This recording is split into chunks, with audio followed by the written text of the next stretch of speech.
Stop peredaran rokok ilegal, polos, palsu, dan tanpa pita cukai. Jika tidak ingin jadi masalah, mari kita bantu dan laporkan.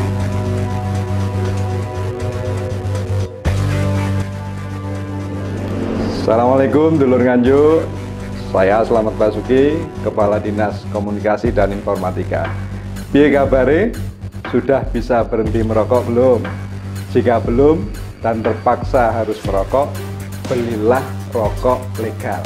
Jangan beli rokok yang ilegal, yakni rokok tanpa pita cukai atau rokok yang pita cukainya bekas atau pita cukainya berbeda atau pita cukainya palsu. Dengan membeli rokok legal, berarti dulur Nganjuk membantu keuangan negara untuk melaksanakan pembangunan dan layanan pendidikan, pelayanan kesehatan, infrastruktur, ekonomi, sosial, dan sebagainya. Ayo, bareng-bareng laporkan peredaran rokok ilegal. Gempur rokok ilegal. Laporkan di sini. Assalamualaikum warahmatullahi wabarakatuh.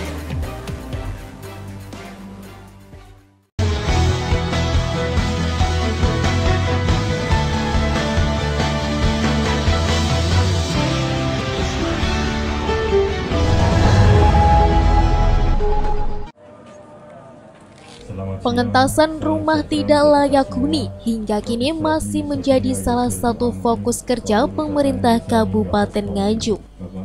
Pada tahun 2021 ini, pemerintah Kabupaten Nganjuk melalui Dinas Perumahan Rakyat Kawasan Permukiman dan Pertanahan kembali menyalurkan sebanyak 185 unit bantuan bedah rumah bagi warga kurang mampu. Bantuan tersebut disalurkan langsung secara simbolis oleh PLT Bupati Nganjuk Marhen Jumadi.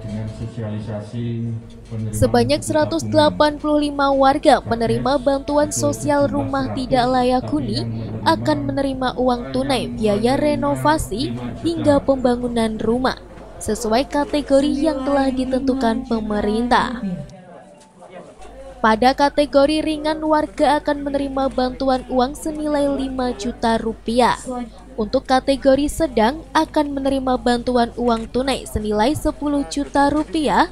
Sedangkan untuk kategori rusak berat akan menerima bantuan uang tunai mencapai 17,5 juta rupiah. Dari data Dinas Perumahan Rakyat Kawasan Permukiman dan Pertanahan Kabupaten Nganjuk, bantuan RTLH ini telah diserahkan di 4 desa di Kabupaten Nganjuk.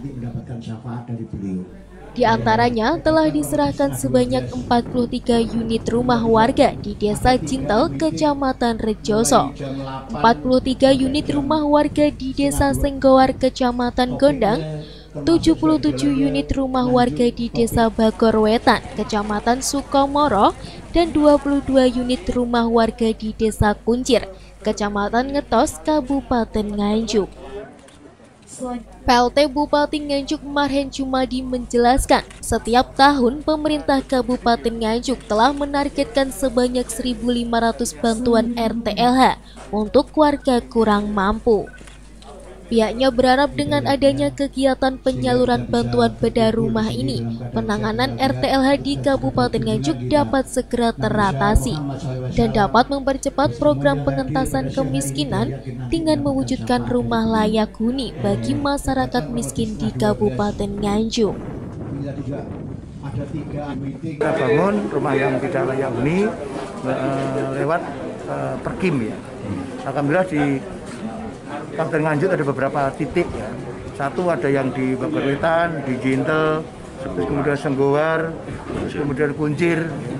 Jadi ada 4 ya. Alhamdulillah kalau di sini ada kurang lebih sebenarnya 100 yang diajukan, tapi yang di ACC yang dilihat 77. Sehingga ini adalah bentuk kembali lagi tadi kita pengen seperti yang kita janjikan dulu.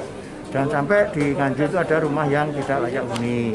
Maka kita cari, yuk kita sama-sama dengan Kades, kerjasama kira-kira mana yang rumahnya warga yang tidak layak huni. Jangan sampai ada anak yang tidak sekolah. Jangan sampai orang miskin yang tidak bisa makan, jangan ada misalnya orang yang sakit tidak bisa berobat, ya gitu. Sehingga inilah bentuk nyata. Yuk kita tidak usah banyak bicara, tapi yuk agenda kita apa? Ya ibaratnya itu melaksanakan apa yang pernah kita janjikan di kampanye. Sehingga kita bisa berkumpul di sini dalam keadaan sehat. Secara bertahap untuk mendukung penanganan RTLH pada tahun 2021 ini, pemerintah Kabupaten Nganjuk akan terus melakukan pendataan yang melibatkan segenap komponen masyarakat sampai di tingkat bawah. Dari Nganjuk, Tim Liputan TV7 News. Topiknya